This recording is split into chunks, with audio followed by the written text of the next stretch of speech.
Well, good afternoon, good evening, and good morning to those across the pond and around the world. You have reached Earth Changes TV Radio Hour. My name is Mitch Battros, and I am your host. Welcome to the #1 rated news source for space weather and Earth science.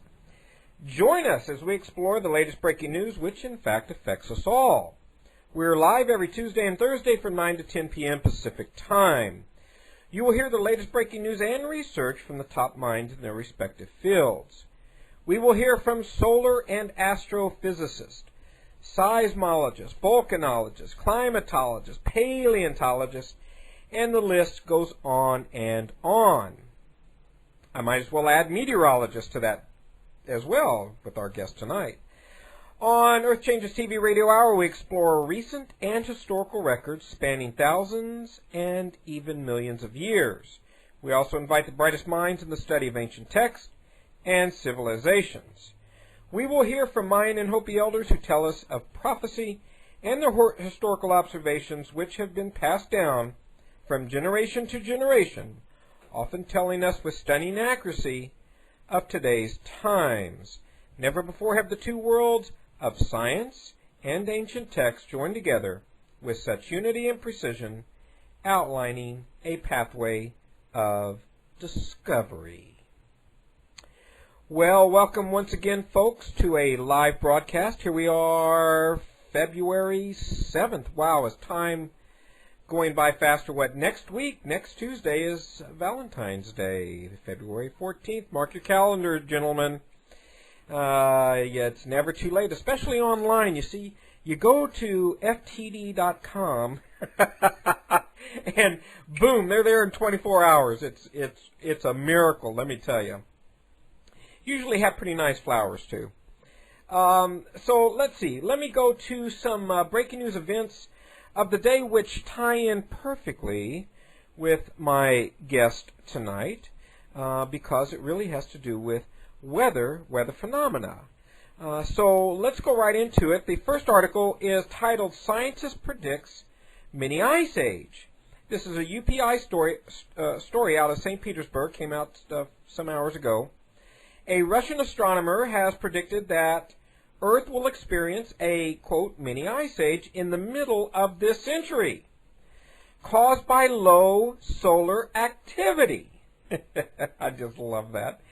Oh my gosh! I'll tell you, this guy's name is so Russian. I don't even think I'm going to. All right, I'll attempt his last name. Samatov.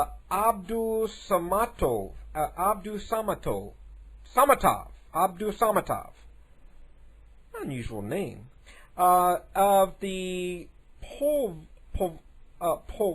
Polkovo Astronomical Observatory in St. Petersburg said earlier today, temperatures will begin falling 6 or 7 years from now, when global warming caused by increased solar activity in the 20th century reaches its peak, and so it starts to go into its solar minimum. The coldest period will occur 15 to 20 years after a major solar output decline between 2035 and 2045. Just fantastic. These endorsements are coming out, as I've mentioned, folks, really weekly. To summarize this particular article, the Northern Hemisphere's most recent cool-down period occurred between 1645 and 1705, the resulting period known as the Little Ice Age, which I go into detail, folks, in my book Solar Rain. Canals in the Netherlands frozen solid and forced people in Greenland to abandon their homes. That's a very good point. Look, this we need to talk more about, and that is, it's hard for us to conceive in the 21st century of a massive human migration. I don't see how that could not happen, folks. Why? Why? Because the Earth has seen this cyclical event several times before. Now, there haven't been this many humans, so it's certainly going to look different. I guess case in point is New Orleans. The more information that I'm getting is that it's not plausible. It wouldn't make sense to try and reconstruct New Orleans. Now, I think that's one good example of migration, a natural occurring phenomenon, and people have to move. It's not going to be an instant migration, I don't believe, anyway, such as the event in New Orleans. It'll probably be more gradual. Look, do you remember, it was the 70s, I think. Yes, it began in the 70s.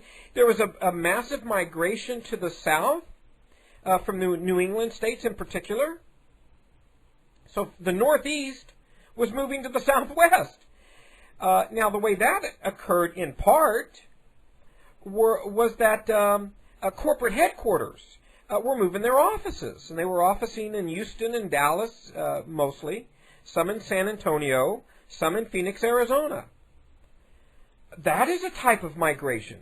The numbers, the population numbers, just shot up in the South, and reduced in Minnesota, and then moving over to the New England states.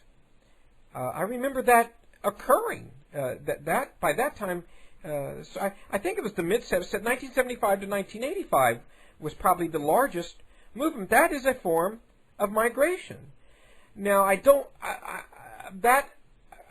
guess in part I wouldn't say that it was directly related to atmospheric conditions or weather conditions, although many people do prefer the sun. Why anybody lives in Minnesota, I'll never know, actually, but that's another story.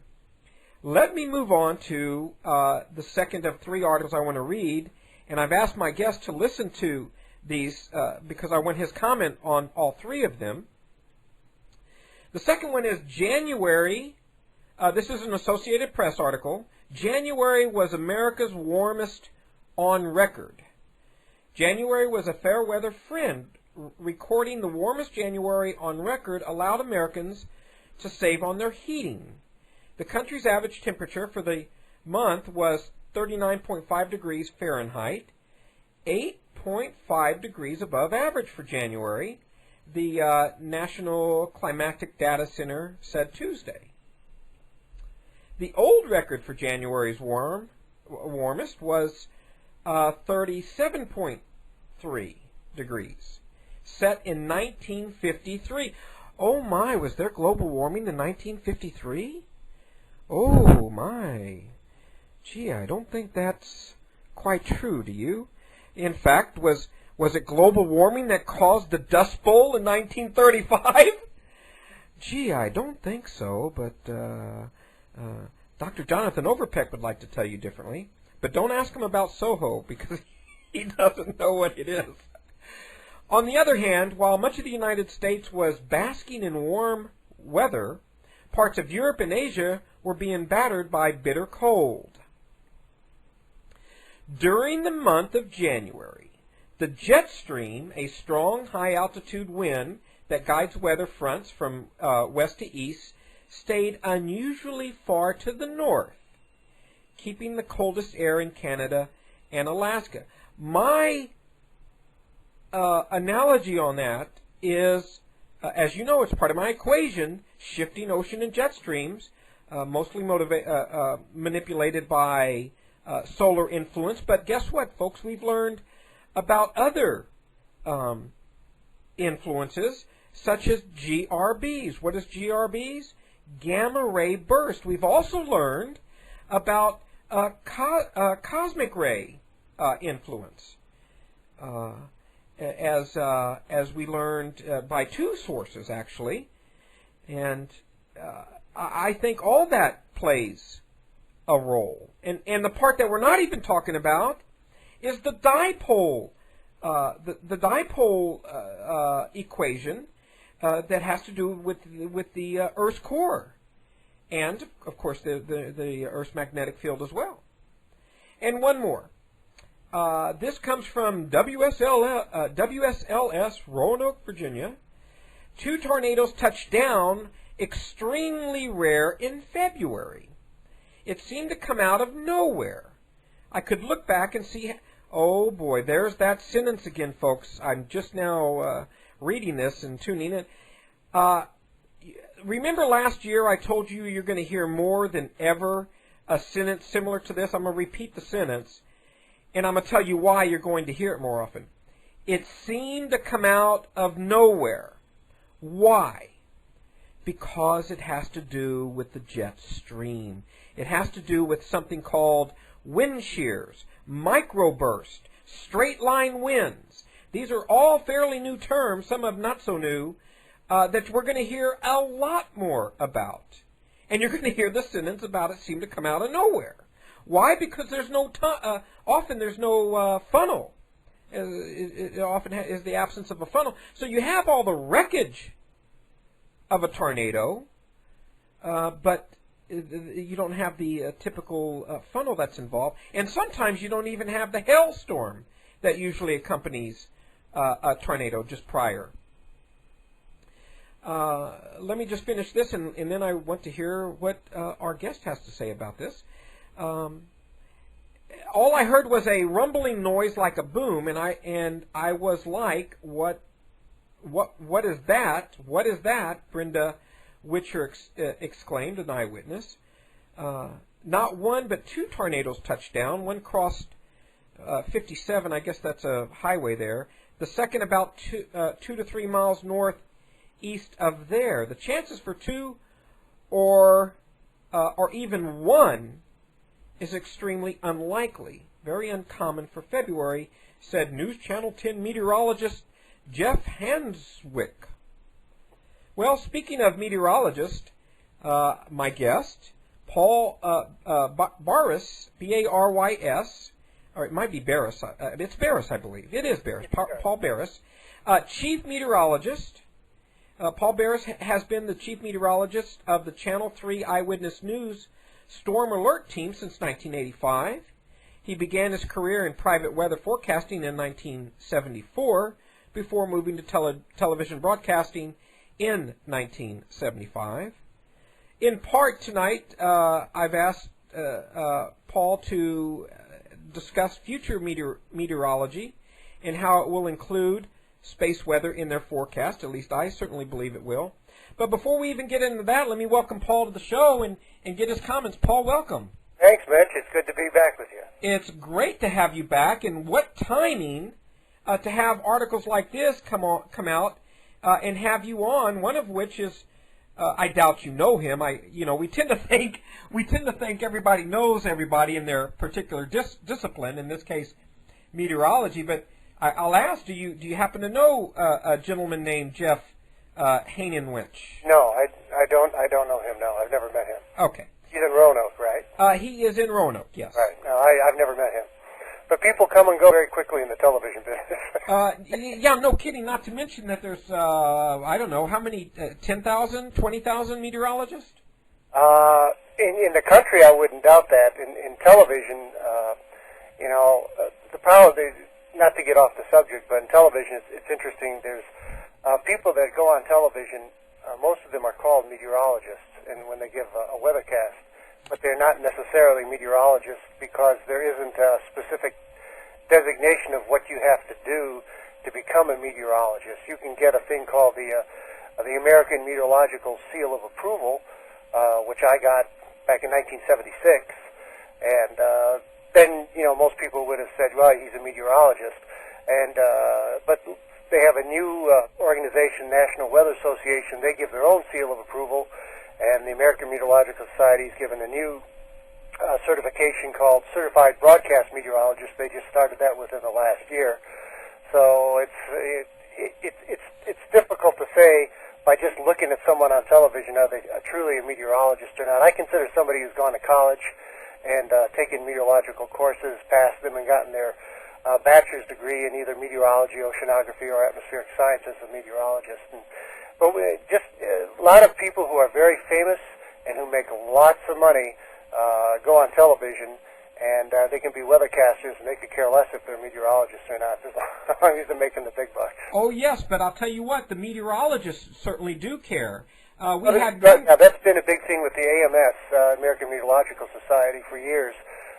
When I go to the conferences, people arguing and getting very vocal on this. You know, we have to regulate this more. But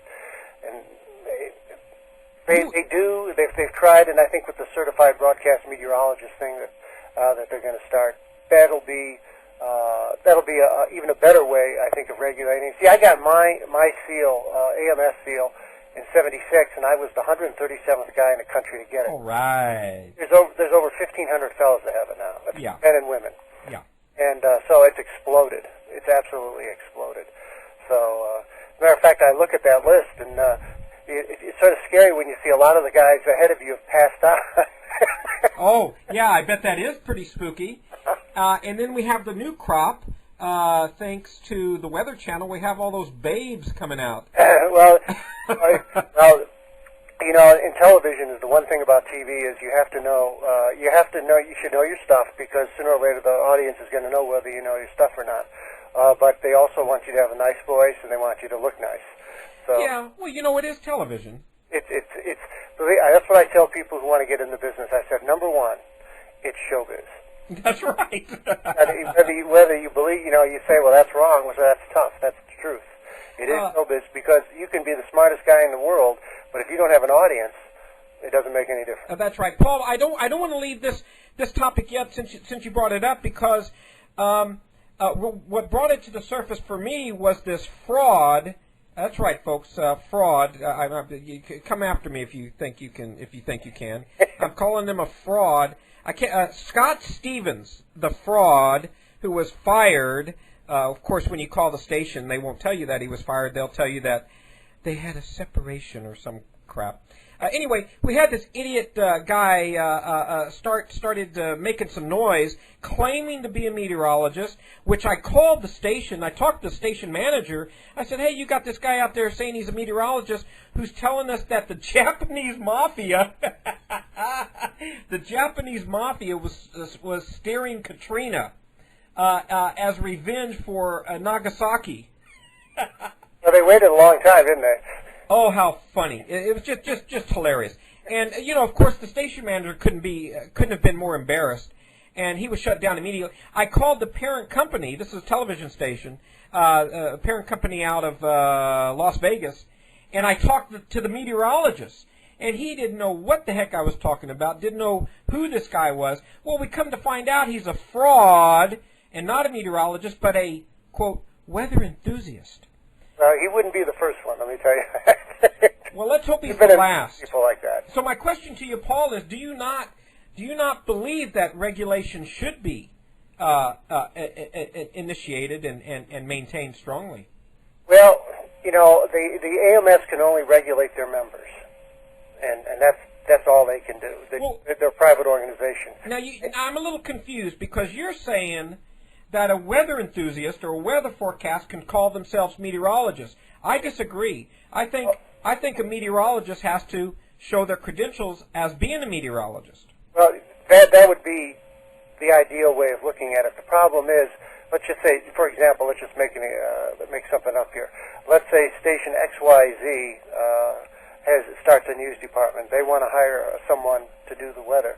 So they hire this fellow who's really good on the air, but, you know, he's not really a meteorologist. They say, Joe, we're going to call you a meteorologist. And Joe says, fine, as long as you pay me. I don't care what you call me. So he goes on the air and does his thing. If the audience believes him, they may believe, you know, if he's a good forecaster, whether he's a meteorologist or not, the chances are he's not going to be a good forecaster if he's not truly a meteorologist, unless he's psychic. And I haven't met many of those yet. As a matter of fact, I always tell people, I said, sometimes I wish I was. So it would help out quite a bit when you got an iffy situation. But that fella could go on the air and call himself a meteorologist. If he's a good forecaster, the audience doesn't care. The audience, number one, wants to be, this is what I found out, Mitch, and I didn't like it when I heard it, because this was back in 1974 when I heard this, when I was trying to get in the business. A news director told me something, a truism that I'm glad he told me. He said, meteorologists make the mistake, number one, they want to educate first. He said the most important thing for a meteorologist on television to do is to communicate. Number two, to inform. Number three, if he has any time left over, to educate. And he couldn't have been more true, because I've seen it time and time again where you get somebody on the air who's 100% smarter than I am, knows much more, has forgotten more than I know, but they have no idea how to communicate. You've had teachers like that probably. Well, yes, Paul, but I think we're getting a little bit away from our point about meteorologists. You're asking who cares if the station manager says the guy can do, you want to call him a meteorologist. I'll tell you who cares, Paul, is another meteorologist. Well, when I called the parent company of this Idaho station, they have like 6 television stations around the West Coast. That meteorologist came unglued, and within days, this Scott Stevens was history. Now that's good. See, that means something. That means that he perpetuated a fraud, maybe unknowingly, to the station manager of the station that he was at. I have no idea. I mean, that station manager may have known, he may not have known. But as soon as they did find out about it, as a matter of fact, I won't name names, but the fellow who was at Channel 3, where I work now, before I was here, and I've been here 20 years, the fellow had told the management that he had applied for his seal of approval, and they were waiting for him to get it and waiting for it to get it, and they finally called the American Meteorological Society and asked, they said, has so-and-so, what's he doing on his seal? How far is he away from it? And they go, who? Oh, boy. And they said the same thing. He said, well, he's not a member of the AMS. He can't get the seal. So, I mean, he's, like I said, he's not, this guy out of Idaho is not the first guy to do it. Like I said, it's showbiz. If he was good on the air, he could get away with it for a while. Oh, he did. When he opens his mouth, and maybe even his competition didn't know that he wasn't a meteorologist. Yeah. But if he ever went on and said, and showed like the seal of approval, the certified of either the National Weather Association or the AMS, if he ever did that and he was lying about that, then that's when he could have gotten in big trouble. Well, this stupid idiot, crossed the line, obviously, and started talking about weather manipulation and how first it was the Russians and then there was so-and-so, and then he finally ended up with the Japanese mafia controlling the weather, steering Katrina as revenge for Nagasaki. I mean, come on. The only thing that he did get is publicity out of it. You know what? But no one has heard from him since. He shot himself in the foot. He's probably selling shoes somewhere. Okay. Thank you, Paul, for that. But now let's get to these a couple of these articles. Okay. Maybe I should start with the third one first, since it's another meteorologist. What do you have to say about these odd tornadoes here in February? This is in Virginia. Right. Although I guess you could say it's not that it's never occurred before, but obviously extremely rare. And this first sentence, it speaks volumes to me because I'm looking for it. And the first sentence is, it seemed to come out of nowhere. Have you noticed that there are these sudden wind, what I describe them as microburst, wind shear, straight line winds, that can seem to come out of nowhere? Well, yeah, that's how it works. Let me tell you something about. Actually, you probably don't remember this, but the reason that you even know that I exist is because you had said something about there was an outbreak of tornadoes in the South, probably before I talked to you last, somewhere in the wintertime, and I had written you an email telling you that in the South, and I found this out the hard way too. In the South, tornado season is pretty much 12 months out of the year. The further south you go, obviously the worse it is. In the north, the tornado season is a little different. Where I grew up in Illinois, I grew up in the Chicago area. The tornado season was basically in the spring, and that was about it. Sometimes maybe in the early autumn if you get a real good cold front coming in. But what happens is... Hold on, Paul. That I find a bit puzzling, and I'll tell you why. Well, actually, you'll tell us why. Can you tell us what causes a tornado? As I understand it, it has to do with temperature difference, not just the jet stream, but having to do with temperature fluctuation. But please clarify, what causes a tornado? Well, what happens is, to begin with, to get a tornado is just the extreme end of a thunderstorm.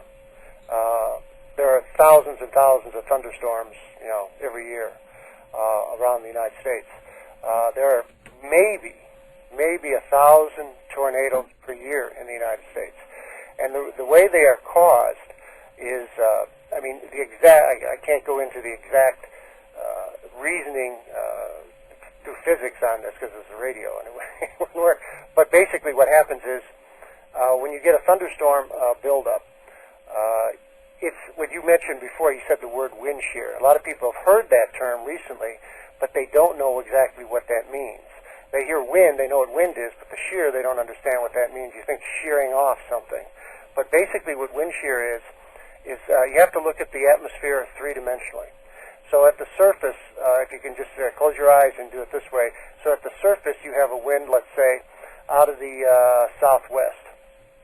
And let's say you go to about 5,000 feet, which is almost a mile up, you have a wind out of the south. And then you could have a wind at about 10,000, 12,000 feet out of the southeast. And then at about 30,000 feet, you could have a wind out of the northwest. Now you can see that's a change in the wind direction over the same spot on Earth, but as you're going up into the atmosphere, that wind speed and the wind direction is changing. That causes a spinning of the wind, and what happens is, depending on how fast the wind is and the exact structure of the three dimensions of the atmosphere, it will cause what they call a supercell, which is a thunderstorm that starts spinning. If you could see it, and then we can see this in Doppler radar. Yes. The Doppler will show which direction the raindrops are moving. That's the only way we can see it. We see which direction the raindrops are moving. So when we see the raindrops spinning, we call that a mesocyclone. That's the term. That's a technical term. But basically it means a thunderstorm that's turning into what we call a supercell. And it's like a low pressure system. It's like a mini low pressure system. Instead of having a big low that covers 2 or 3 states, you've got this little cell that may be a few miles in diameter, and it's spinning around. And then as the storm intensifies and it keeps building up, you see the top of the anvil. My wife calls them mashed potato clouds.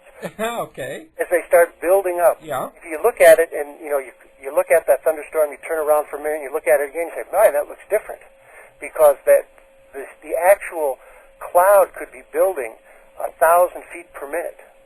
It could be at times. It could be anywhere 500,000 feet. It could be just exploding, going up.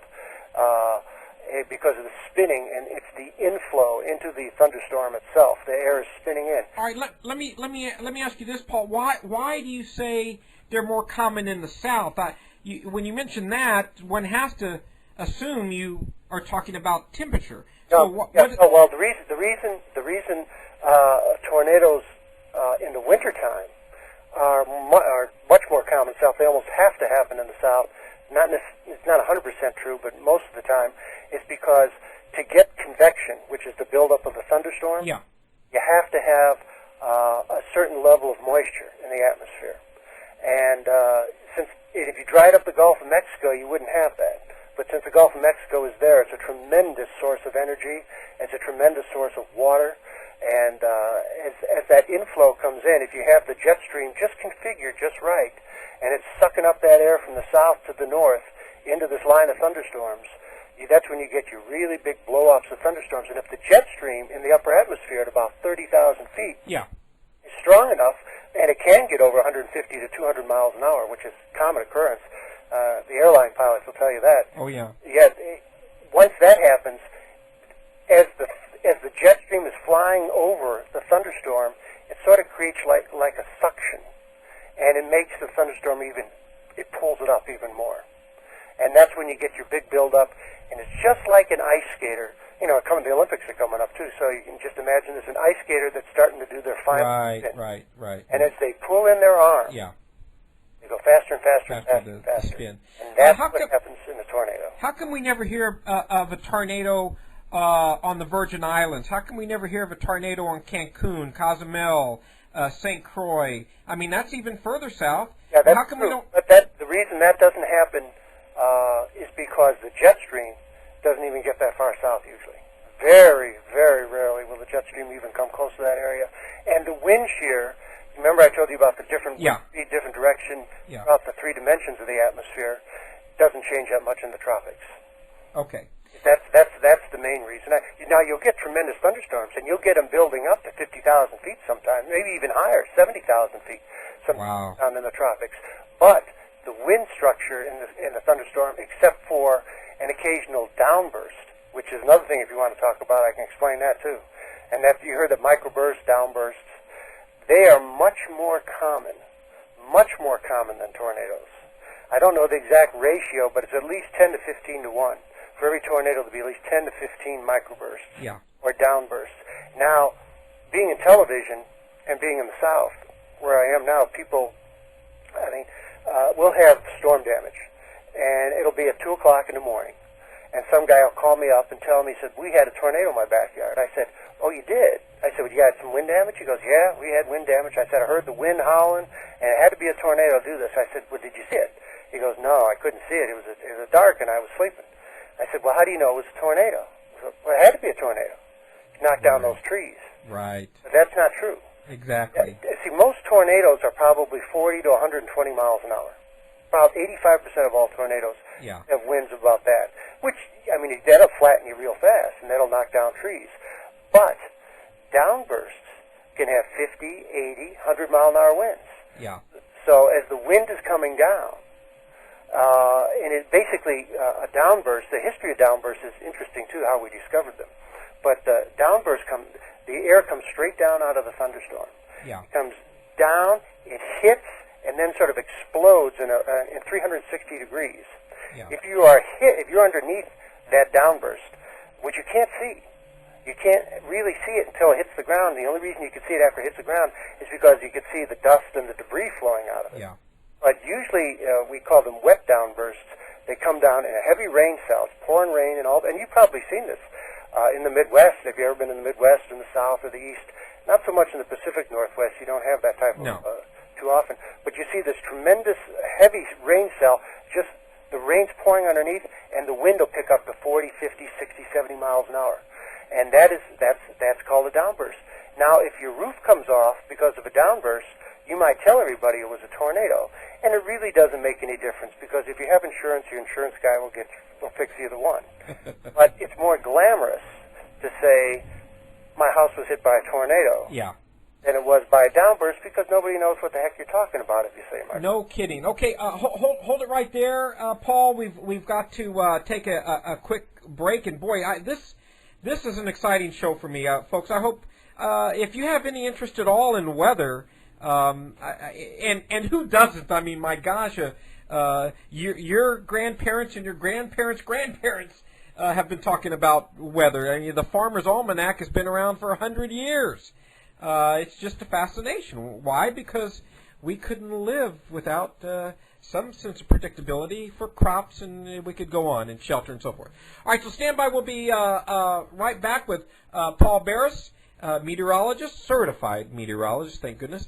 And I have some more questions for him, and you know me, I'm going to be sneaky and see if I can edge Paul over to see if we're going to see or hear more about space weather as part of Paul and other meteorologists' forecasting. So stand by. We'll be right back.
And welcome back to the show. For those of you just tuning in, I see some of you have at the bottom of the hour.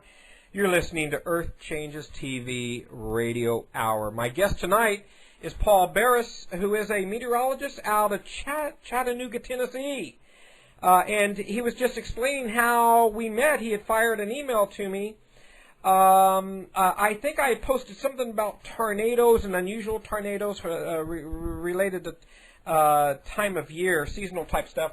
And he reminded me that in the South, anyway, well, actually what I'm hearing for the first time is that it's actually year-round. Now, I was raised in San Antonio, Texas. I know a little bit about tornadoes and hurricanes for that matter. But I don't think I ever remember a tornado outside of spring, summer, fall. I don't think I've ever heard of one any time between November, say, December for sure, but maybe even November to maybe April. Paul, what do you, just how common are these tornadoes that you're saying it's year-round? I lived in San Antonio for 27 years. I don't remember a tornado. Well, during colder months. Right. What happens is there's a secondary tornado season in the South that starts sometimes as early as October, but generally it's in November and into December. And those 2 months, January normally doesn't have tornadoes because that's the coldest time for the United States. And to get convection, it's pretty rough to get in January. Now, this thing that happened in Roanoke not too long ago, that was mainly because yesterday. Yeah, it was. Well, what the reason it happened is because of another little item that you had on your thing in your stories about January being the warmest. Oh, yeah. Being the warmest month or the warmest January in history in the United States. Yeah. So what happened was, especially over the eastern half of the country, on that period, there was a tremendous, what we call low-level jet stream over the eastern half of the country, all the way up the Shenandoah Valley. That means the winds at about 5,000 feet were probably blowing 50, 60, 70 miles an hour, which leads to downbursts and tornadoes. And anytime you have a low-level jet stream like that, you can have a major problem. Now, you remember in 1993 what they called the superstorm? That was the big blizzard that hit the eastern United States. I was in Saudi Arabia. I was there during the first Gulf War, so no, I missed that. Okay, well, you were lucky. Not really. I mean, Saudi Arabia. But what happened is this was I've been in. I'm 54 years old, but I've seen 3 big blizzards in my life, and this one was probably, as far as intensity, probably the strongest. What happened was it was a storm that formed in the Gulf of Mexico. This thing exploded. This is in March, middle of March. This thing exploded like a hurricane almost. It caused a storm surge on the west coast of Florida. I think they had a 6-foot storm surge near Tampa Bay and all along the west coast as this thing was deepening. And it was moving rapidly to the northeast, went over southern Georgia. What happened is this storm was so intense, it lifted the air so quickly, it caused convection in an area of snow. Yeah. In other words, we had a thing called thunder snow. Now, some people have never seen that before, and many people in the South have never, ever seen thunder snow. This happened at about thunder snow started probably after 3 or 4 in the morning. Yeah. So there was thunder, there was lightning, and it was snowing 2 inches an hour. Wow. And people, and I'm not kidding you, people called up the TV station Yeah. and thought it was the second coming. Well, yeah, that's pretty spooky. They honestly did. They said, he's coming. This is it. And I tried to explain to him, I said that this is not, I've seen this before. I've seen this up north. I didn't see it to the intensity that I saw of this. Yeah. And it was absolutely amazing. But you have to have the air lifted for one reason or another. And this storm was so intense, and it just exploded so fast that it caused convection all the way up to eastern Tennessee and into the Blue Ridge Mountains, where they got. In the Blue Ridge Mountains, they had almost 30 inches of snow in some places. Well, let me ask you this, Paul. I know the American Meteorological Society met recently. Mm-hmm. I remember the year, it was 2003, they met here in Seattle, Washington. That's right. Did you go to that? No, but I know what the topic was, and I've interviewed 3 people from that, and Dr. Ernest Hildner was one of the main speakers, and the keynote speaker was Sean O'Keefe of NASA. You know what the topic was? Well, you probably did. The topic was space weather. That's right. And boy, it was an incredible launch pad, I believe, for the beginning of a meteorologist learning how to read space weather. So I want to ask you, Paul, is there any movement in that, or are you hearing some buzz about starting to maybe take a few extra courses and starting to be able to, if not read, at least know some of the language to mention it on the show? I've mentioned it a few times. I've shown some Soho pictures on the air when we've had good coronal mass ejections. Yeah. And we've got to remember you have to really, if you're going to do anything on television, you have to show it. That's right. Talk about it, doesn't hit too well. So when the Soho's showing a really good flare, I like to show that. And this is the problem. We talked about this last time I was talking with you, and we just got it. It was right at the end of the hour, so we didn't really get to talk about too much. And I want to explain the problem with that. And I don't disagree with anything that you're saying about space weather. The problem with television space weather is this. You can show the Soho pictures. You can say a coronal mass ejection has formed. If you're on a TV station in International Falls or maybe Minneapolis or Green Bay, you can tell the people, hey, you're going to maybe see an aurora tonight. Yeah. Or maybe tomorrow night or something, because you can know the speed and all that. And that's always fascinating. We've had, since I've been here, I've been here 20 years in Chattanooga, I've only seen one aurora, and it was very, very faint. I mean, you had to say, what is that? It wasn't as outstanding as you get further up north. Right. And the problem with it is, anytime you have a CME or any type of X-flare or anything, you know that the atmosphere has been energized. The problem, and this is going to have to take researchers are going to have to figure this out. The problem is how to figure out how that massive energy is going to affect weather patterns. Are they going to, is that ejection going to build up a storm? Is it going to start a storm? Is it going to change directions of the storm? And I think they're probably investigating that now. They're probably doing research on that now because, Soho's been around for a while, but like you said, they're just starting to really consider that. Yeah. I know one thing for sure. It is not, right now, it is not in the computer models. There's nothing about space weather in the computer models that weathermen use or meteorologists use on a day-to-day basis. Right. It may be later on, but the one problem with the computer models is computers. They throw so much data into these computers. These models get faster and faster, and the computers get faster and faster. They're going to have to figure out a way to throw that energy from the ejection into the computer model to try and figure out how it's going to affect us. Now, you can how it's going to affect something. You can sort of look at it, from my point of view, and say, well, there was an ejection about 3 weeks, maybe a week ago. Is this going to affect this storm? Is it going to make it any stronger? I don't know. I mean, there's nothing for me solid to look at. I know there was the ejection.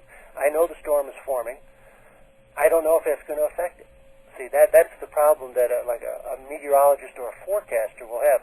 This is going to have to really start with research meteorologists, the people who, have forgotten more math than I'll ever know. Oh yeah. They're going to have to really get. Well, here's a sign, Paul. Here's what's coming. This is only a week old. This article came out just last week. Right. Very credible source. You're probably familiar with the New Scientist. That's the name of. It's a magazine. It's a news service. They also have a website. That's right. Highly credible. Again, called the New Scientist. And listen to this. They're talking about cosmic rays. Right. Now, this is where here's this connection that you're looking for. I believe something tangible, measurable. These high energy particles originate in outer space and in solar flares and can have a small but significant effect on the, quote, weather, increasing the chances of an overcast day by nearly 20%.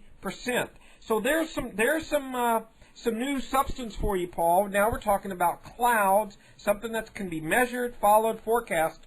Giles Harrison and David Stevenson from the University of Reading examined 50 years of solar radiation measurements from sites all over the country, enabling them to calculate daily changes in cloudiness. By comparing this data with neutron counts, a measure of cosmic ray activity for the same period, the scientists have shown an unambiguous link between cosmic rays and clouds. That's what I was trying to bring up. The people that have done that study are research scientists. Yes. And they're putting out this data. We talked about this before. You know how science works. Yes. I know how science works. Somebody comes up with an idea. They do some research on it. They write some papers. They make presentations. Then they go through what they call peer review. That's right. And the other scientist across the street who is going to lose funding because these other guys have come up with an idea is going to try and either knock them down, or if it's obvious, he can say, well, I guess they're right. And that's what peer review does. It's going to take a while for them to get that out in the public. Yeah. I haven't seen that article. I'm glad you told me about it. I haven't had a chance to see it, and I think it's interesting. But again, they're doing research right now, and that research has to become operational. Yeah. For the day in day out, and they're going to have to get if it's proven true, if what they say is true, which could be, I have no idea, but if what they say is true, then sooner or later that will get out into the operational field of meteorology and forecasting, and that is a measurable thing. Just like sunspots are a measurable thing. That's right. And what we've got to be able to do is to get that into the operational mode and figure out the numbers. Yes. Yes. And to change the forecast, because it's sort of like, in a way, what they call weather modification. There have been many people who have what they call rainmakers, but some credible people. There was a fellow named Crick, Professor Crick, a long time ago, back in the 40s and the 50s, was involved in weather modification. He had a company that modified weather, and he worked with a lot of studios, movie studios, because they needed, certain times they didn't want any rain or they wanted rain. So he was able to supposedly, the story I read on him, supposedly manipulate the weather. What are we talking about? Esoterical? No, we're talking about this guy was a scientist. This guy. Well, give me more. Would you jump in an airplane and see the cloud? What? I read this it's about 15, 20 years ago. I read this story. Well, but the thing is, I know Dr. Crick was a big meteorologist back in the 40s and 50s. Yeah. The AMS discredits everything he's ever done, and there's still a big thing. He was into long-range forecasting too. You mean like the Farmer's Almanac? Even longer than that. I mean, Farmer's Almanac goes out about a year. Supposedly they are working up to 2 years. I don't know his method. Some people swear by it, but to me... You know what? I'll tell you what it is, Paul. Space weather. I'm telling you. Yeah, it probably has something to do with that, but he was the thing is, if he was correct most of the time, everybody would be using his method. I can guarantee you. So well, you haven't mentioned his method. I mean, he wasn't. You know, okay. We can't really go into it much further because we have no idea what his quote method. For all I know, he's some kind of weird psychic who believes he can. You know, I mean, well, you know, there, like you were mentioning, some meteorologists are great. Well, no, actually, we're talking about the other way. A person who is a good actor can play the role of a meteorologist, I should say. But Well, you know, you got to remember back in the 40s and 50s too, meteorology was really in its infant stage, and there was very little money in it. Very little money in it. You worked for the government, or you didn't do anything, or you were just a research scientist. So he probably found a way to publicize everything. Yeah. And so he could make a little more money. Well, I'll tell you what. With this article and several like it, Paul, and I agree with you that it certainly it will be a slow, progressive unfolding, no doubt. That's how it always is and should be. But I'm just tickled that we're hearing the word weather. You might remember, Paul, you never heard the word weather related to any external influence prior to the last 3 to 5 years. Well, see, that's part of the problem with the global warming people. There is no question. There's two things. People mix up these two things. People mix up global warming and climate change. That's right. Okay. And that's not by accident, by the way. No. Those environmentalists are very clever. Right. The climate is always changing. That's why you have averages. People don't know this, but every 10 years, they change the averages. Every 10 years, you change the averages. You go back another 30 years, and you change the averages. Yeah. And the averages only go back 30 years. And when that happens, things. I mean, we're not looking at 1910 data anymore as far as averages go. That doesn't count for the last 30 years. Right. So. And the averages stay the same for about 10 years, and all of a sudden, boom, they change because they use the next 10 years, and they keep adding it up and changing it. The global warming people don't. They look at the computer models, these long range, 40, 50-year computer models, saying if we keep adding the amount of carbon dioxide, this is what will happen. This is what the temperature will be like.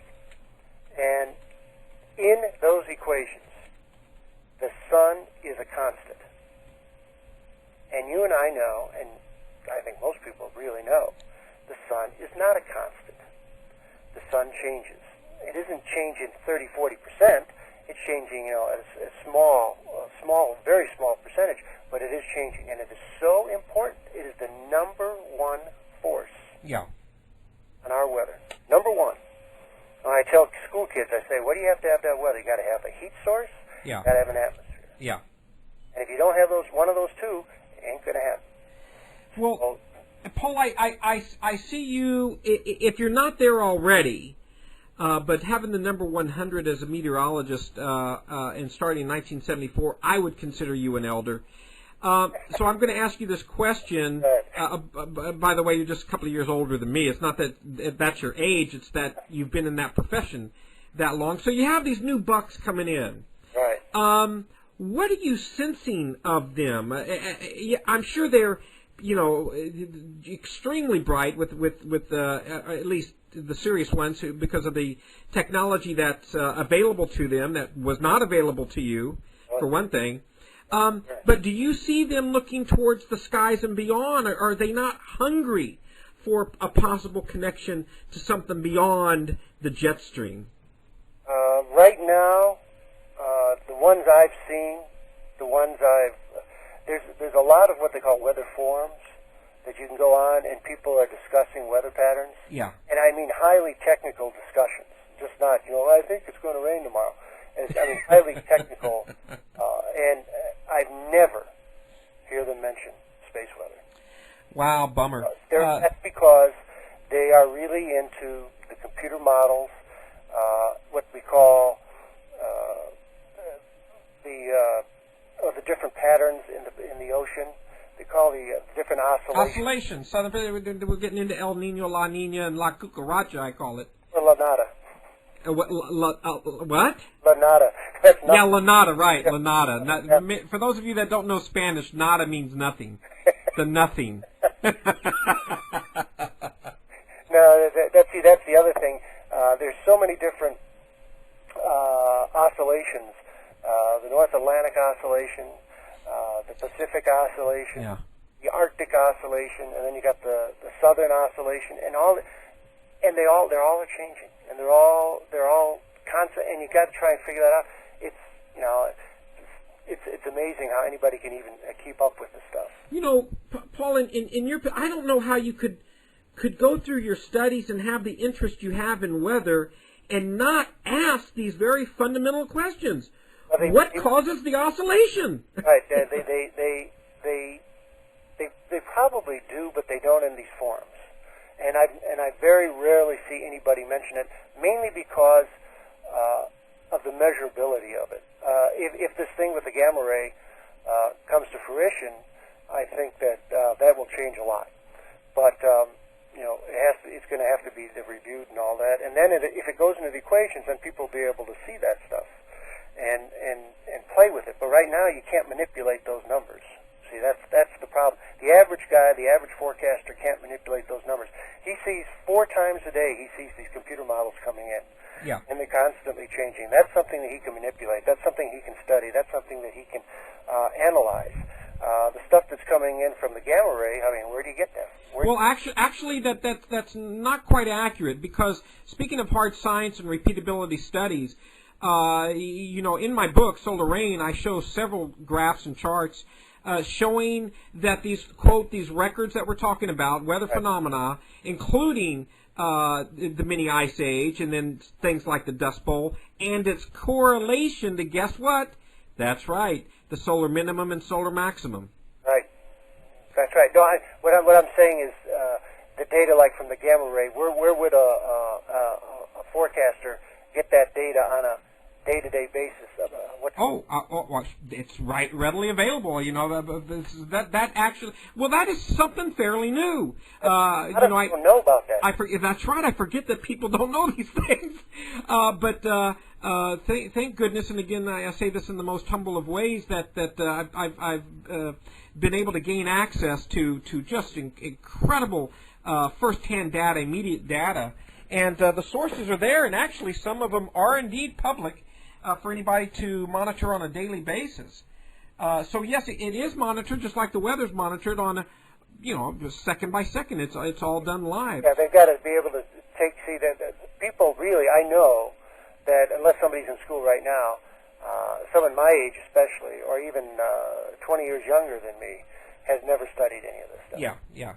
No. And it's just like doctors, there's new things coming out, and if you don't re-educate yourself on a lot of things, that's why the internet is so great, because you can re-educate yourself a lot easier than you could before.